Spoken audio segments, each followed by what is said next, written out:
There is a God in heaven who reveals mysteries, and he has made known to King Nebuchadnezzar what will be in the latter days. Daniel chapter 2, verse 28.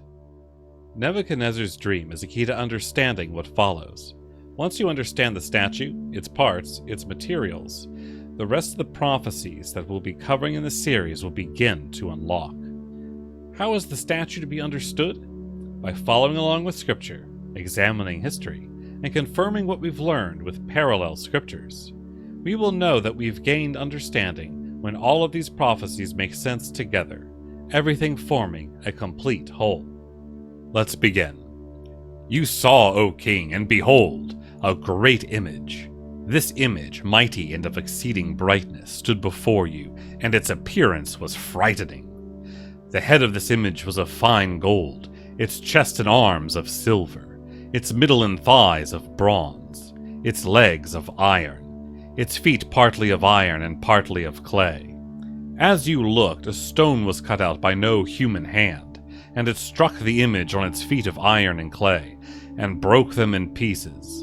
Then the iron, the clay, the bronze, the silver, and the gold all together were broken in pieces, and became like the chaff of the summer threshing floors.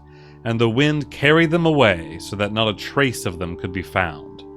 But the stone that struck the image became a great mountain, and filled the whole earth. Daniel chapter 2, verses 31 through 35. So Nebuchadnezzar saw an image, perhaps a graven image. Compare with the stone that was cut out by no human hand.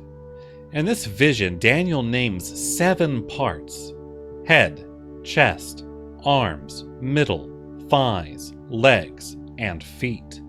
There are also 5 material components: gold, silver, bronze, iron, and iron mixed with clay. Now let's look at Scripture's interpretation. This was the dream. Now we will tell the king its interpretation. You, O king, the King of kings, to whom the God of heaven has given the kingdom, the power, and the might, and the glory, and into whose hand he has given, wherever they dwell, the children of man, the beasts of the field, and the birds of the heavens, making you rule over them all. You are the head of gold. Another kingdom, inferior to you, shall arise after you, and yet a third kingdom of bronze, which shall rule over all the earth. And there shall be a fourth kingdom, strong as iron, because iron breaks to pieces and shatters all things. And like iron that crushes, it shall break and crush all these. And as you saw the feet and toes, partly of potter's clay, and partly of iron, it shall be a divided kingdom. But some of the firmness of iron shall be in it, just as you saw the iron mixed with the soft clay. And as the toes of the feet were partly iron and partly clay, so the kingdom shall be partly strong and partly brittle. As you saw the iron mixed with the soft clay, so they will mix with one another in marriage, but they will not hold together, just as iron does not mix with clay. And in the days of those kings, the God of heaven will set up a kingdom that shall never be destroyed, nor shall the kingdom be left to another people. It shall break in pieces all these kingdoms and bring them to an end, and it shall stand forever. Just as you saw that a stone was cut from a mountain by no human hand, and that it broke in pieces the iron, the bronze, the clay, the silver, and the gold. A great God has made known to the king what shall be after this. The dream is certain, and its interpretation sure. Daniel chapter 2, verses 36 through 45. Daniel tells us that the parts of the statue are related to kingdoms. In his interpretation, he explicitly only counts as high as 4 kingdoms, yet he himself named 7 parts in the vision. Then, in the interpretation, he added an 8th named part, the toes. The solution, then, is the understanding that multiple dominions of man can comprise a single kingdom. As we'll demonstrate, the mainstream understanding already does this, just inconsistently. Therefore, we should be able to look through history and discover 7 dominions of man composed of 4 primary materials. The 7th dominion should be like the 6th, except for the addition of the 5th material.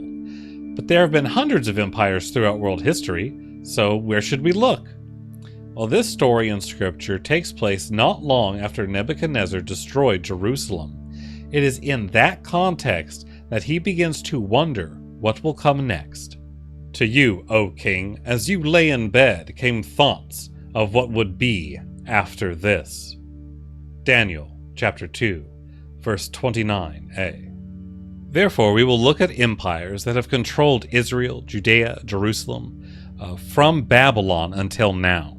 There's no logical reason to expect that the vision provided by the God of Abraham, Isaac, and Jacob centers around Babylon itself, especially since that city hasn't even been around since about the 10th century AD, and only exists now as an archaeological dig or tourist trap. Luckily, tracking down these 7 dominions of man is made much easier, as Daniel tells us explicitly where to begin our search. Nebuchadnezzar, or Babylon, is the statue's head of gold, also known as the Neo-Babylonian Empire, the Second Babylonian Empire, and historically as the Chaldean Empire. In 587 BC, Nebuchadnezzar destroyed Jerusalem, demolished the first temple, and took the people of Judah captive. Daniel himself is a Judean captive of Nebuchadnezzar. From Wikipedia, Babylonian sources describe Nebuchadnezzar's reign as a golden age which transformed Babylonia into the greatest empire of its time. In reading the rest of the book of Daniel, it becomes clear that the Persians and the Medes came next. History confirms this.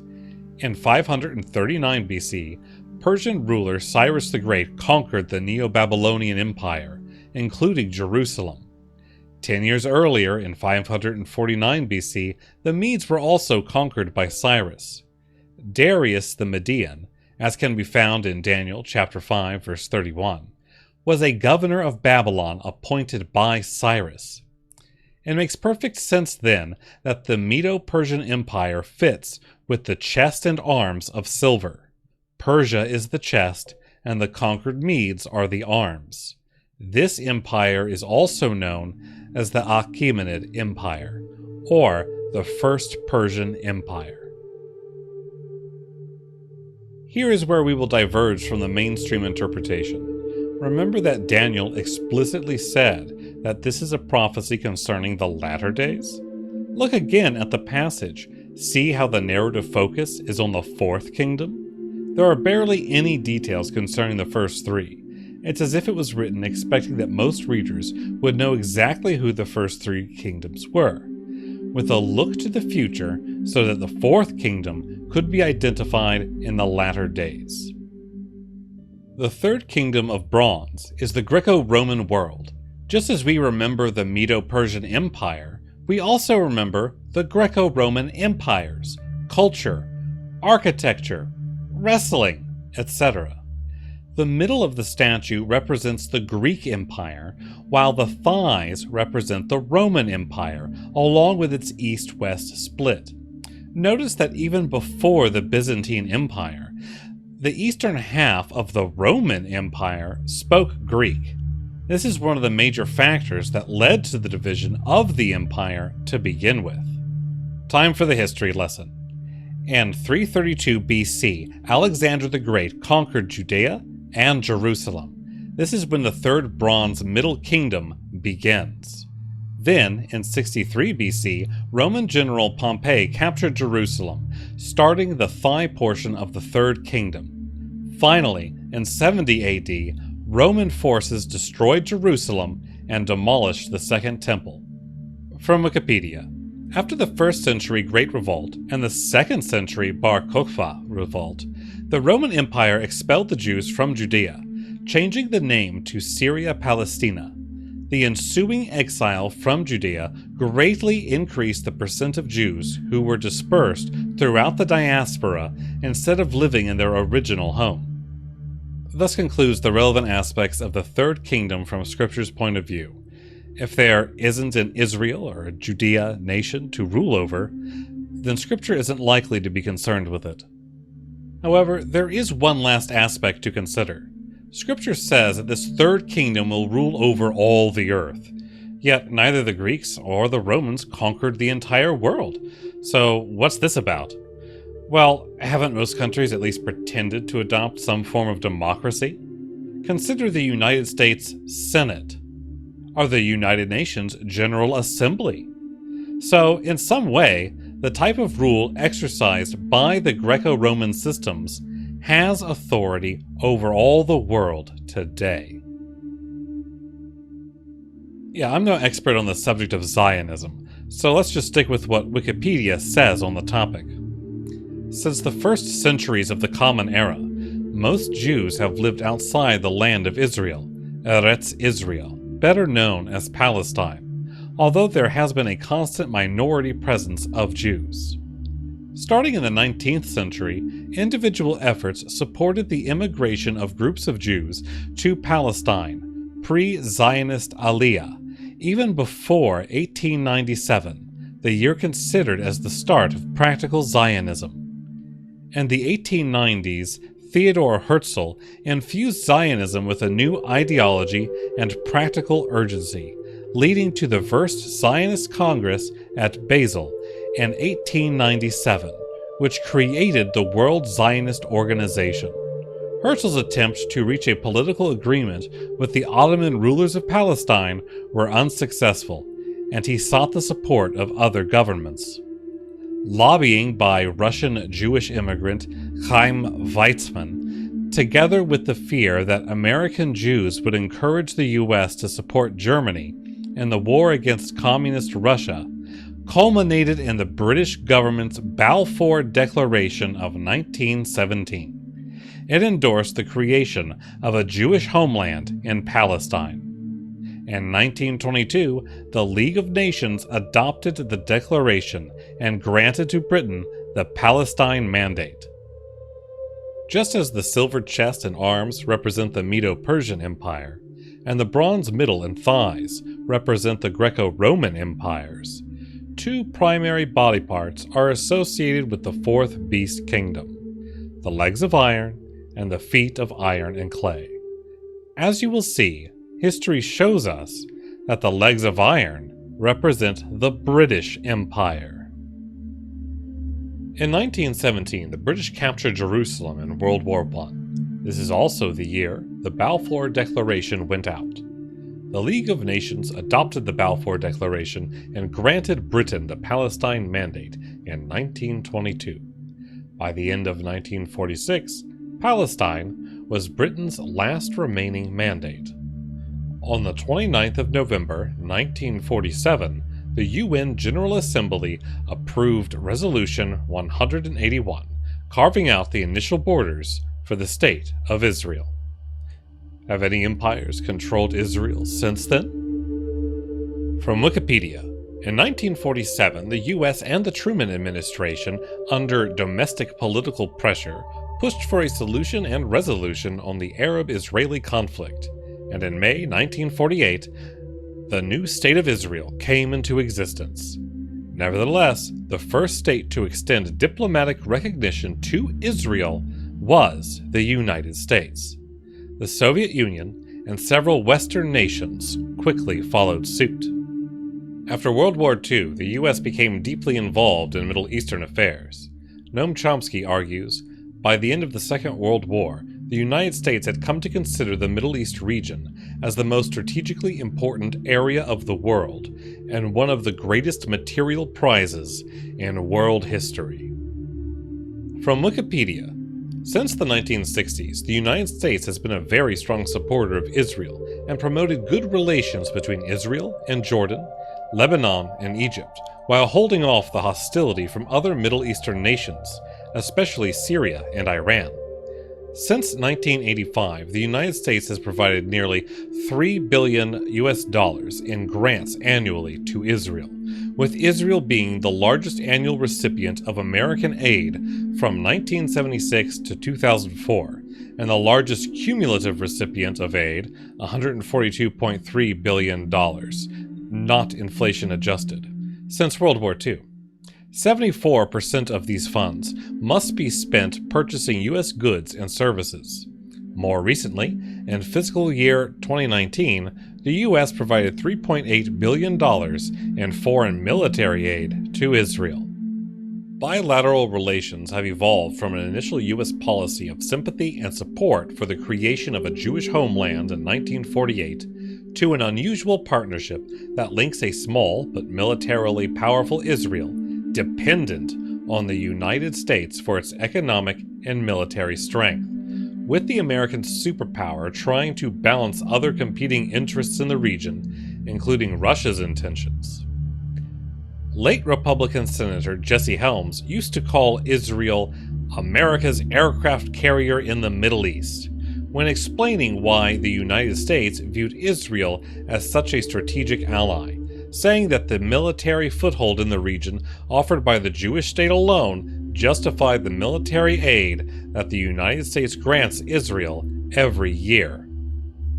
But could the U.S. really be the feet of iron and clay, as a straightforward reading of scripture and history might suggest? Let's think about iron for a moment. After all, it's mentioned 14 times in Daniel 2 alone. From Merriam-Webster we get 1. A silver-white, malleable, ductile, magnetic, heavy metallic element that rusts in moist air, occurs in pure form in meteorites, and combined in most igneous rocks. It is the most abundant element on Earth by mass, and is vital to biological processes. 2c. Irons, plural, shackles for the hands or legs. 2d. A heated metal implement used for branding or cauterizing. 2e. Stirrup, usually used in the plural. 3. Great strength, hardness, or determination. There are 88 references to iron in Scripture total, so let's take a look at a few. Deuteronomy chapter 4, verse 20. But the Lord has taken you and brought you out of the iron furnace, out of Egypt, to be a people of his own inheritance, as you are this day. Deuteronomy chapter 28, verse 48. Therefore you shall serve your enemies, whom the Lord will send against you, in hunger and thirst, in nakedness and lacking everything, and he will put a yoke of iron on your neck until he has destroyed you. Psalm chapter 2, verse 9. You shall break them with a rod of iron, and dash them in pieces like a potter's vessel. Psalm chapter 105, verse 18. His feet were hurt with fetters. His neck was put in a collar of iron. Psalm 107, verse 10. Some sat in darkness and in the shadow of death, prisoners in affliction and in irons. Jeremiah chapter 6, verse 28. They are all stubbornly rebellious, going about with slanders. They are bronze and iron. All of them act corruptly. The rod of iron represents authority and can be used to break and dash in pieces. The yoke of iron represents servitude or enslavement. The iron furnace of Egypt represents the enslavement of Israel. The collar of iron is about imprisonment. Iron in Jeremiah 6:28 seems to represent stubbornness. When thinking about this in the context of empires, and specifically about the US and Britain, I'm reminded of one of our original sins, the slave trade. America is a divided nation. So, what about the iron aspect? With 2.3 million people in jail, beating out even China by over 500,000, it seems we've kept that aspect of iron. Then, when you look at gun-worshipping cults referring to their guns as rods of iron, yeah, iron fits. Despite the lack of unity in the US, America is still the world's premier superpower, economically, politically, and militarily. The only question is how much longer the US will remain a superpower. Whether we're talking about ethnicity, religion, politics, or LGBT, The U.S. has all sorts of people in it. You can find married couples of mixed ethnicity, religions, political factions. The United States was supposed to be a melting pot, a metaphor describing exactly this sort of fusion. But after centuries of U.S. citizens trying to come together, there are still many who refuse to say that Black Lives Matter, or even to wear a mask to help prevent the spread of a pandemic. So what's next? The scripture says that in the days of those kings, something will happen. Not necessarily in the days of the Fourth Kingdom kings. Jesus came in the days of the Roman Empire. He'll come again in the days of the American Empire. Let's read what scripture says again regarding these days. And in the days of those kings, the God of heaven will set up a kingdom that shall never be destroyed, nor shall the kingdom be left to another people. It shall break in pieces all these kingdoms and bring them to an end, and it shall stand forever. Just as you saw that a stone was cut from a mountain by no human hand, and that it broke in pieces the iron, the bronze, the clay, the silver, and the gold. A great God has made known to the king what shall be after this. The dream is certain, and its interpretation sure.